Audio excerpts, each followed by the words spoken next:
Okay, हमने जी पढ़ लिया था अपने पैरेलल कंप्यूटिंग में मैसेज पासिंग वाला कि शेयर्ड मेमोरी के साथ हम मैसेज पासिंग तकनीक को कैसे यूज़ करते हैं। अब हमने पढ़ना है distributed shared memory.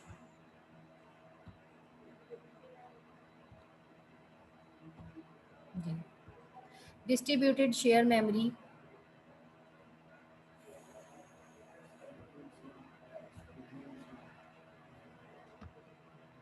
The message passing paradigm, जो भी इसका मतलब कि सारा तरीकाकार था,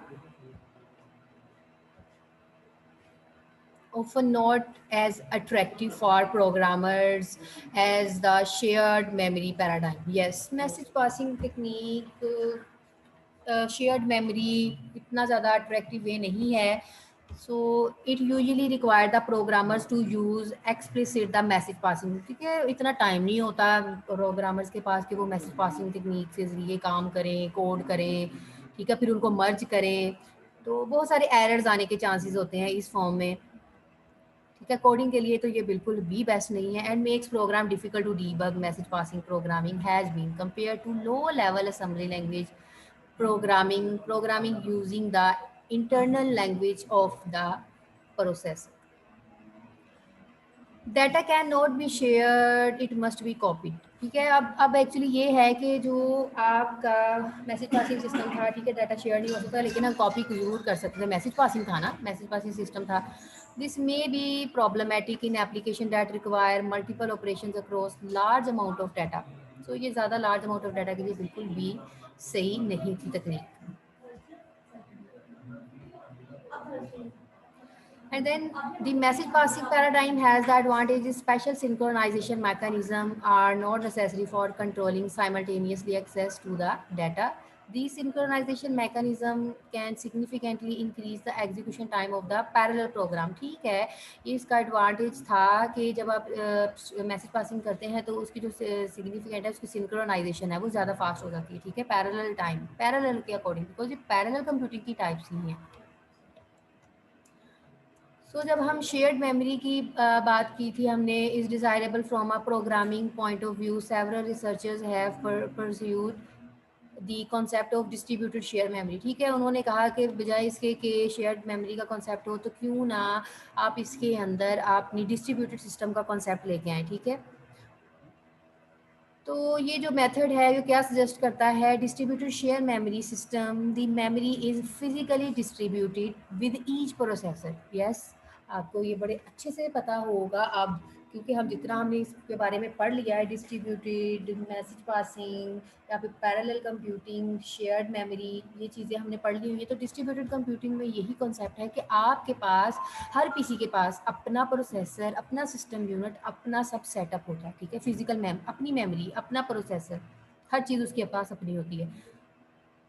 but each processor has access to the whole memory using a single memory address space.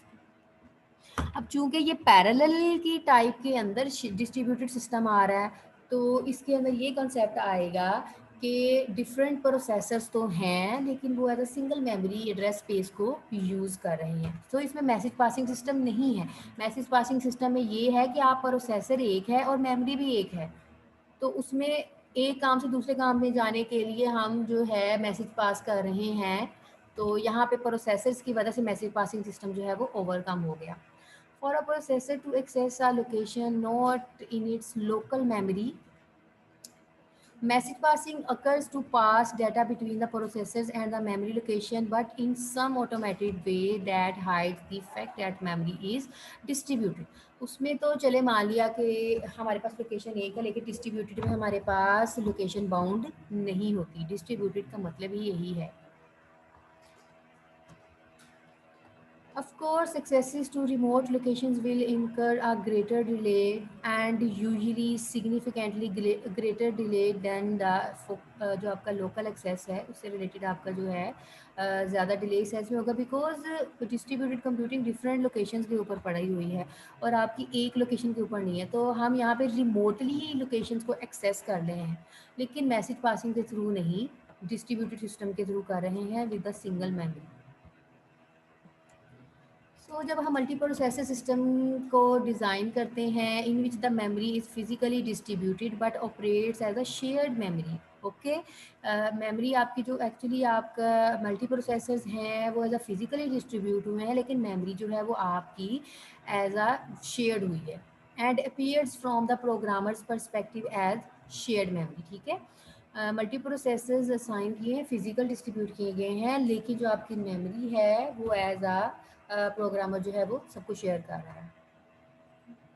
A number of projects have been undertaken to achieve this goal using specially designed hardware and have been commercial system based upon this idea. ज़्यादा जो distributed और parallel computing का concept यही होता है कि अपनी programming, अपनी कम्युनिकेशन, अपने वर्क को जो है वो हमने आसान बनाना है। नेटवर्क कंप्यूटर बेस्ड ज़्यादा बेहतर है, बिकॉज ओवरऑल दी वर्ड आप इंटरनेट को यूज़ कर रहे होते हैं, तो हम वहाँ पे कौन सी बेस यूज़ कर रहे होते हैं, नेटवर्क कंप्यूटर सिस्टम जो है वो हमारा यूज़ हो रहा होता है। ये एसेंस आप डिस्ट्रीब्यूटेड शेयर्ड मेमोरी सिस्टम ही होता है कि इंटरनेट तो सारे एक ही यूज़ कर रहे हैं ना। Network computer is to use the existing virtual memory management system of the individual computers which already provided on almost system to manage its local memory hierarchy। हाँ जी भाई, आपका ओवरऑल दी वर्ड जो भी network है उसमें आपकी जो memory है मतलब वर्चुअली शेयर्ड हुई है, लेकिन मल्टी प्रोसेसर जो है वो डिस्ट्रीब्यूटेड मतलब डिफरेंट लोकेशंस के ऊपर पड़े हुए हैं। Okay, virtual memory management system can be। जी मिस, आप आवाज आ रही है मेरी? जी बेटा, ठीक है ठीक है। जो ग्लोबली शेयर्ड मेमोरी है उसको हम शेयर्ड वर्चुअल मेमोरी का नाम दे देते हैं। जो आपकी अपनी पर्सनल पीसी के अंदर यूज़ कर रहे हैं, काम कर रहे हैं, फिर देन उसको कंबाइन करना है, वो आपकी शेयर्ड वर्चुअल मेमोरी होगी। जो आप अपने पीसी में कर रहे हैं वो आपकी लोकल मेमोरी होगी। जैसे कि ये देखें internet shared memory multi processor में हमने पीछे देखा था कि इंटरकनेक्शन है, ये एक सर्विस लगी हुई है इंटरनेट टोटल नेटवर्क जो भी हम एक ऑर्गेनाइजेशन के लिए कर रहे हैं या ओवरऑल दी वर्ल्ड कर रहे हैं। अब ये आपका एक मैसेज को डिस्प्ले कर रहा है, ये आपका एक प्रोसेसर है। लेट्स सपोज कर ये एक सिस्टम है, ठीक है, ये उसका प्रोसेसर है, ये उसकी शेयर्ड मेमोरी है। अब देखो शेयर्ड मेमोरी में क्या हुआ है, ये इसको इसके साथ अपनी मेमोरी को क्या कर रहा है, शेयर कर रहा है। ठीक है, ये भी एक सिस्टम था, ये भी एक सिस्टम था, इसका भी अपना प्रोसेसर था, इसका भी अपना प्रोसेसर था, लेकिन मैं क्या कर रही हूँ, मैं दूसरे को अपनी मेमोरी जो है वो शेयर कर रही हूँ और ये अपनी मेमोरी इसको शेयर कर रहा है। This is the concept called shared memory distributed system in the parallel computing. अब वो जो कन्फ्यूजन थी वो क्लियर होगी।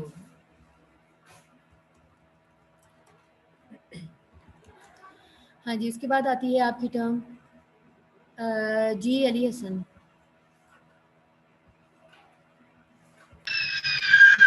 मैम आप कह रही हैं कि मैम आप पैरेलल कंप्यूटिंग में पहले कह रही थी एक सिस्टम पे काम हो रहा है, लेकिन मैम इसमें तो डिफरेंट सिस्टम काम कर रहे हैं लेकिन वो वर्चुअली कनेक्टेड है।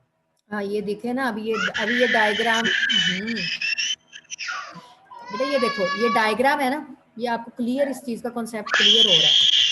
मैंने इसको क्लियर भी इस सेंस में किया है बेटा। पहले तो आवाज़ पीछे से बंद करो। लेट्स सपोज करें ये एक इंटरकनेक्शन नेटवर्क है। टोटल समझ लें कि ये मैंने अपना एक सेटअप क्रिएट किया है, थ्रू चला इंटरनेट कर लिया या एक ऑर्गेनाइजेशन के अंदर बना लिया। ये आपका एक सिस्टम है, ये दूसरा सिस्टम है, ठीक है। ये एक्चुअली हम मैसेज सेंड करना है, किसके थ्रू करना है, इंटरनेट जो भी हम नेटवर्क सर्विसेज यूज़ करें उसके ज़रिए करना है। अब ये एक सिस्टम है, उसका अपना प्रोसेसर है, उसकी अपनी एक मेमोरी है, ठीक है, ये लोकल हो गया। अब ये एक दूसरा सिस्टम है, उसका अपना एक प्रोसेसर है, उसकी अपनी एक मेमोरी है, ठीक है, ये भी दूसरा लोकल कंप्यूटर हो गया। अब जब मैं शेयर डिस्ट्रीब्यूटेड की बात करती हूँ, ठीक है, और पैरेलल डिस्ट्रीब्यूटेड, पैरेलल के अंदर ये डिस्ट्रीब्यूटेड का टाइप आई है, ठीक है।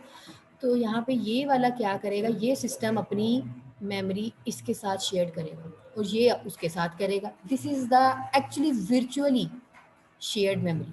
ये जो सिस्टम है थ्रू इंटरनेट कनेक्शन नेटवर्किंग के ज़रिए शेयर्ड मेमोरी हो रही है, वो उसके साथ अपनी मेमोरी को शेयर कर रहा है, ये उसके साथ अपनी मेमोरी को शेयर कर रहा है। ठीक है, मल्टीपल पीसीज एक दूसरे के साथ अपनी मेमोरी को शेयर कर रहे हैं, लेकिन वो डिफरेंट जगह पे बैठ के काम कर रहे हैं। हो गया clear?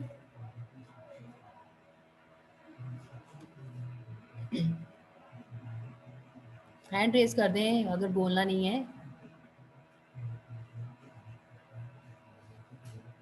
Okay, it's very easy. As अगर अपने पीसी पे काम कर रहे हैं तो वो लोकल है, ठीक है, उसके पास सारी एक्सेस है। जब हम दूसरे पीसी के साथ डिस्ट्रीब्यूटेड शेयर्ड मेमोरी की बात करते हैं तो वो इस तरह होगा, लोकल पीसीज हैं, लेकिन जब वर्चुअली बनता है तो आप थ्रू इंटरनेट या थ्रू अपनी जो भी इंटरनेट कनेक्शन सर्विसेज बनाई होती हैं, हम जो मेमोरी शेयर कर रहे होते हैं, this is the virtually shared memory. हाँ जी, अब हम बात करते हैं MIMD एंड SIMD क्लासिफिकेशंस की। देखिए भैया, आपको ना ये चीज़ें आने के लिए नेटवर्किंग पढ़ी होगी आप लोगों ने, सो नेटवर्किंग की ही इन्हांसमेंट ही है ये। नेटवर्किंग आएगी तो ये आप लोगों को समझ आएगा, इसके आगे आपकी आएंगे नेटवर्किंग से रिलेटेड चीज़ें जी। In a single processor computer a single stream of instruction, अगर हम एक सिंगल कंप्यूटर प्रोसेसर की बात करें, जैसे आपका पर्सनल पीसी है, उसके अंदर एक सिंगल प्रोसेसर लगा हुआ है, तो single stream of instruction generate होंगी बाय द प्रोग्राम एग्जीक्यूशन, ठीक है। अब मैं हूँ, मैं काम कर रही हूँ अपने पीसी के ऊपर, तो मैं ही एज अ प्रोग्राम कर रही हूँ ना उसको, और मैं ही अपनी इंस्ट्रक्शन जनरेट कर रही हूँ, और सिंगल स्ट्रीम ही होंगी। मल्टीपल प्रोसेसर होंगे तो मल्टीपल स्ट्रीम जनरेट हो सकती हैं, या फिर सिंगल भी हो सकती हैं। ज़रूरी नहीं है कि वो मल्टीपल है तो उसके अंदर मल्टीपल ही होंगी हर टाइम, वो तो डिपेंड करता है आपके काम के ऊपर। दैन इसकी जो क्लासिफिकेशन है सिंगल प्रोसेसर कंप्यूटर की, या single instruction stream, single data stream, SISD उसको कहते हैं। फिर जो उसकी further general purpose multiple processor system है, इसमें ईच प्रोसेसर है एज अ सेपरेट प्रोग्राम। जब अब हम SISD सिस्टम की बात करते हैं तो इसका क्या पर्पस है कि हर जो मल्टी प्रोसेसर है, हर उसका प्रोसेसर जो है वो अपना एक सेपरेट काम करता है। ये हम बहुत बार कॉन्सेप्ट को रीड कर चुके हैं इसको।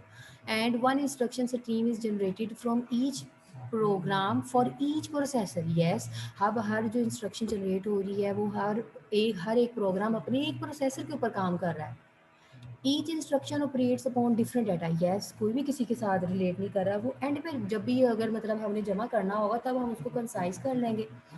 तो हर इंस्ट्रक्शन जो है वो अपना डिफरेंट डाटा ऑपरेट कर रहा है। तो फ्लाइन क्लासिफिकेशन था, ये जो आपका फ्लाइन क्लासिफिकेशन है 1966 में इसने ये क्लासिफिकेशन मेथड जनरेट किया, जिसका नाम था जी आपका SISD, जिसका है जी single instruction stream, single data stream, ठीक है। तो ये Flynn classified this type of computer as a multiple instruction stream, multiple data stream, ठीक है। अब जो उसकी दूसरी टाइप है वो लाइक ये है MIMD, ठीक है। इसमें क्या है, multiple instruction stream, multiple data stream. Multiple instruction है तो वो मल्टीपल डाटा स्ट्रीम की बेस पे कर रहा है, अगर सिंगल डाटा तो वो सिंगल की बेस पे काम कर रहा है। The shared memory and message passing multiprocessor so far described are both in the MIMD classification, ठीक है। ये दोनों किस सेंस के अंदर आ गई, आपकी शेयर्ड मेमोरी और मैसेज पासिंग, ये आपका MIMD कंसेप्ट के अंदर आ गया, because multiple instruction stream, multiple data stream, because ये पैरेलल के दोनों पैरेलल की टाइप्स हैं। शेयर्ड मेमोरी उसमें होती है, मैसेज पासिंग भी उसमें होता है, ठीक है। Multiple processor but memory is shared. ये आपका एक ही सिस्टम होगा, जो ये मैसेज पासिंग और शेयर्ड मेमोरी है, इसमें सिस्टम आपके पास एक होता है, लेकिन उस सिस्टम के अंदर मल्टीपल प्रोसेसर्स लगे होते हैं और मेमोरी जो है वो शेयर्ड यूज़ कर रहे होते हैं। इसमें कोई वर्चुअल मेमोरी नहीं है, ये चीज़ याद रखिए। वो डिस्ट्रीब्यूटेड के अंदर वर्चुअल मेमोरी है, बिकॉज दो लोकल पीसीज अटैच हैं तो वो दोनों आपस में अपनी शेयर्ड मेमोरी कर रहे हैं, लेकिन अपने अपने प्रोसेसर के ऊपर काम कर रहे हैं। The term MIMD has stood the test to time and is still widely used for a computer system operating in this mode, ठीक है। अब हम इस टर्म को देखते हैं, ये क्या है जी। फ्रॉम टू एक्सट्रीम्स, अगर हम दोनों का पार्ट करते हैं, SISD and MIMD, for certain applications there can be significant performance advantages in designing a computer in which a single instruction stream in a single program but multiple streams exist। अब ज़रूरी नहीं है single है, चलो ठीक है, उसके अंदर तो सिंगल स्ट्रीम ही करेगी, लेकिन मल्टीपल के में वो ये चीज़ कह रहा है, ज़रूरी नहीं है कि मल्टीपल में अब मल्टीपल ही, इसमें आपकी सिंगल स्ट्रीम भी एग्जिस्ट हो सकती है, ठीक है। सिंगल भी हो सकती है और मल्टीपल स्ट्रीम्स भी एग्जिस्ट हो सकती हैं। The instructions from the programs are broadcast to more than one processor. जब आप MIMD की बात करते हैं तो यहाँ पे मल्टीपल इंस्ट्रक्शंस जो है वो ब्रॉडकास्ट हो रही होती है मोर than one processor. Each processor is essentially an arithmetic processor without a program control unit, CPU। आपका प्रोसेसर ब्रेन है ना, आपका जो CPU होता है उसके पास 2 कंट्रोल यूनिट होता है, एक ALU होता है और एक CPU होता है। A single control unit is responsible for fetching the instruction from memory। आपका जो सिंगल कंट्रोल यूनिट है उसने क्या करना है, डाटा को फेच करना है, डाटा को लेना है आपकी मेमोरी से, रैम से, and issuing the instruction to the processor. वैसे बेसिकली भी यही होता है कि आपका जो ऑपरेटिंग सिस्टम होता है उसमें ऐसे ही काम होता है कि हम, आपका जो CPU है ना, CPU वो आपकी रैम से डाटा ले रहा होता है। जो भी डाटा रनिंग मोड में होता है वो रैम के अंदर आ जाता है, ठीक है। अब CPU क्या करता है, जो भी उसने चलाना होता है, प्रोसेसर्स प्रायोरिटी बेस आया, जैसे भी आया, उसने डाटा किससे लेना है, रैम से लेना है। एक्चुअली रैम और CPU के दरमियान में आपकी एक और चीज़ एग्जिस्ट कर रही होती है, cache memory. This is very fast because RAM के पास जो डाटा होता है, CPU बार बार रैम से डाटा नहीं लेगा। जो चीज़ रनिंग मोड में करनी होती है वो डाटा आपके कैशे मेमोरी को सेंड कर देता है, तो CPU जो है वो कैशे मेमोरी से डाटा पिक कर लेता है, ठीक है। तो ऑपरेटिंग सिस्टम का था ये कॉन्सेप्ट, आप लोगों ने ऑपरेटिंग सिस्टम पढ़ी होगी।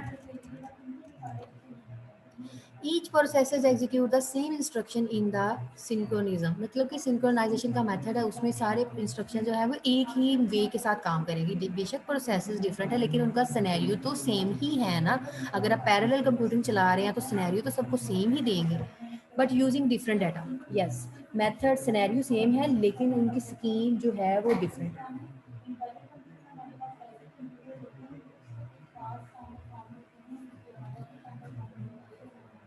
अगर हम इसकी मोर फ्लेक्सिबिलिटी की बात करते हैं, individual processes can be inhibited from the participating in the instructions, ठीक है। जब हम इसकी फ्लेक्सिबिलिटी की बात करते हैं तो जब हर एक प्रोसेसर है वो अपनी ही इंस्ट्रक्शंस के अंदर पार्टिसिपेट करेगा, उसके अलावा एक्सटर्नल पार्टिसिपेशन नहीं कर सकता। The data items from an array, ठीक है, जो भी डाटा है वो एज अ एरे इसमें जनरेट हो गया है। देखिए भाई, एरे है ना, अब एक फर्स्ट इंडेक्स आया है, उसका डाटा जो है उसके CPU के पास चला गया, CPU ने उसको जो है वो एक्सेस किया और अपना काम कंप्लीट करके टर्मिनेट कर दिया। फिर दूसरा आया, दूसरे एरे में जो डाटा था वो टर्मिनेट हो गया, तीसरा आया। मतलब इसी तरह आपकी जो भी मल्टीपल प्रोसेसेस के अंदर इंस्ट्रक्शन होंगे वो 1 बाय 1 सॉल्व आउट होती जाएंगी, ठीक है। And an instruction act upon the complete array in one instruction cycle. और जो भी आपकी इंस्ट्रक्शन होगी वो एक साइकिल के अंदर कंप्लीट हो जाएंगी। अगर हम flying classify this type of computer as a single instruction stream multiple data stream, ठीक है। अगर हम देखें, हमने SISD की भी बात की, ठीक है, वो सिंगल इंस्ट्रक्शन था, सिंगल स्ट्रीम डाटा स्ट्रक्चर था। अब ये जो आपका SIMD है, MIMD है, MIMD के बारे में तो बता दिया मैंने, मल्टीपल इंस्ट्रक्शंस हैं, मल्टीपल डाटा स्ट्रीम है।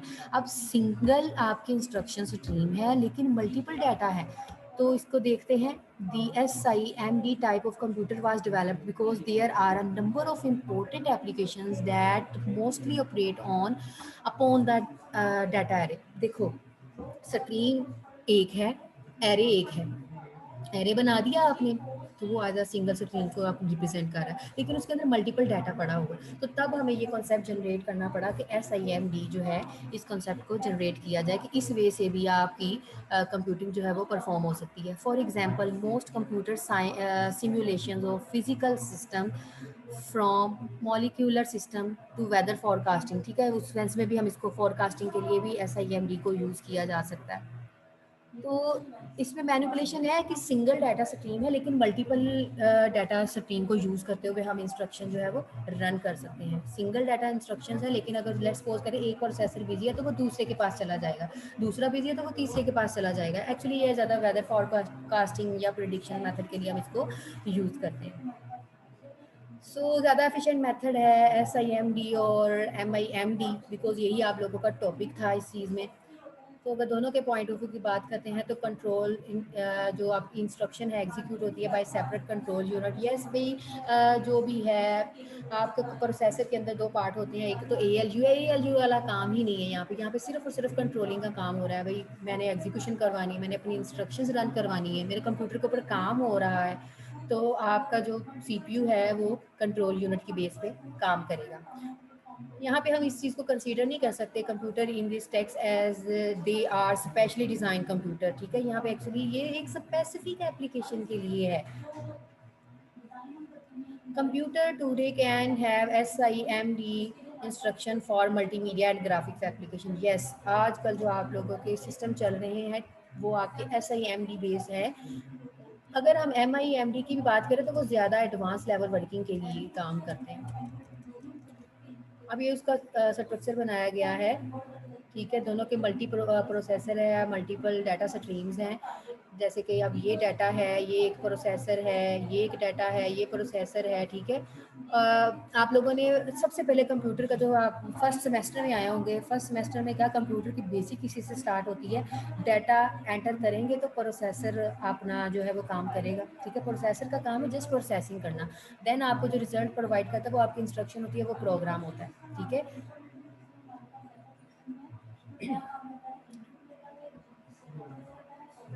तो ये यहाँ पे आपको एक multiple processor multiple data stream structure को ड्रा करके बताया गया है।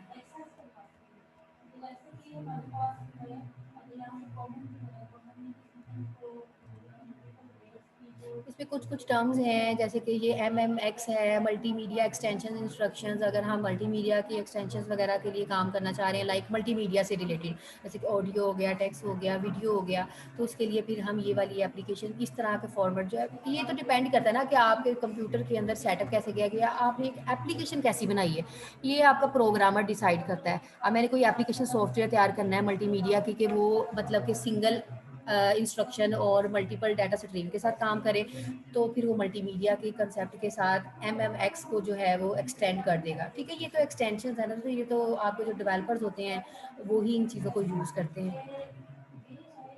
Flying classification multiple instruction stream MISD, ठीक है। अभी हमने MIMD को देखा था, अब यहाँ पे मल्टीपल इंस्ट्रक्शंस हैं लेकिन स्ट्रीम आपकी सिंगल है। सो कंसेप्ट यही है कि मल्टीपल इंस्ट्रक्शंस आ रही है लेकिन स्ट्रीम ऑफ डाटा फ्लो एक ही है, सीक्वेंस एक ही है। Computer does not exist unless on specifically classifies pipeline architecture in this group और पॉसिबली सम फॉल्ट टॉलरेंट सिस्टम। देखिए भाई, मल्टीपल इंस्ट्रक्शंस हैं, उनको अब सब्र का मुजाहिरा करना पड़ेगा यहाँ पे, बिकॉज आपके पास स्ट्रीम ऑफ डाटा सिंगल है, ठीक है। ऐसा नहीं है कि मल्टीपल है तो मल्टीपल वेज होंगे, नहीं। आपको मतलब कि सब्र करना पड़ेगा अपने काम को परफॉर्म करने के लिए। यहाँ पे मल्टीपल प्रोग्राम, मल्टीपल डाटा, ठीक है। मल्टीपल प्रोसेसर, मल्टीपल डाटा, आप इसको प्रोग्राम कह लो, मल्टीपल प्रोसेसर कह लो, वही बात है। Multiple program, multiple data, MPMD का ऊपर स्ट्रक्चर बना हुआ था जिसमें मल्टीपल प्रोसेसर जो थे वो काम कर रहे थे, ठीक है। यहाँ पे आता है आपका single program multiple data, single program है लेकिन मल्टीपल डाटा है, ठीक है। अच्छा, अभी एक चीज़ आप लोगों को बताती हूँ, आप लोगों ने अपने ऑपरेटिंग सिस्टम में भी पढ़ी होगी कि जो आपका प्रोग्राम है वो actually as a passive entity होता है, ठीक है। तब तक वो पैसिव एंटिटी है जब तक वो आपकी रैम और CPU के अंदर ना आ जाए। जब वो एक एग्जीक्यूशन में आ जाता है तो वो एक प्रोसेस बन जाता है, ठीक है। आपका प्रोग्राम एक पैसिव एंटिटी है तब तक, जैसे अभी तो देखो मैं इसको ओपन कर लिया है, लेट्स सपोज करो मैं इस फाइल को बंद कर देती हूँ, तो ये जहाँ पे पड़ी है पड़ी रहे, ये एक प्रोग्राम है पड़ा हुआ है। लेकिन जब मैंने इसको लोड कर दिया है तो ये एक प्रोसेसर ले रहा है, ये आपकी रैम को यूज़ कर रहा है, ठीक है। तो ये आपकी एक्टिव एंटिटी हो जाती है, तो हम इसको क्या कहते हैं, प्रोसेस कहते हैं। तो हमने कुछ टर्म्स देखी हैं, SIMD देखा है, MIMD देखा है, MPMD स्ट्रक्चर देखा है, MIST देखा है, SIMD देखा है और SPMD देखा है कि सिंगल प्रोग्राम मल्टीपल डाटा जो है वो कैसे होता है। आईपीसी के अंदर जो भी है मास्टर और स्लेव स्ट्रक्चर होता है। जब हम मल्टीपल प्रोसेसेस की बात करते हैं ना, तो एक मास्टर प्रोसेसर होता है, वो सबको इंस्ट्रक्शन दे रहा होता है। जैसे कि ये देखिए सिंगल सोर्स प्रोग्राम है, वो हर प्रोसेसर के ऊपर लिखा तो जा रहा है, लेकिन वो पर्सनल कॉपी जो जनरेट कर रहा है ना, वो आपका मास्टर है। ठीक है, मास्टर टू स्लेव एक्सेस दे रहा है, जैसे कि मैं आप बोल रही हूँ, आप सब लोग सुन रहे हैं। ठीक है, तो इसी तरह एक मेन प्रोसेसर होता है, तो वो क्या करता है, काम को डिवाइड करके मल्टीपल प्रोसेसर्स को इंफॉर्मेशन शेयर कर देता है। कि बस यही था आप लोगों का लेक्चर। ठीक है, यहाँ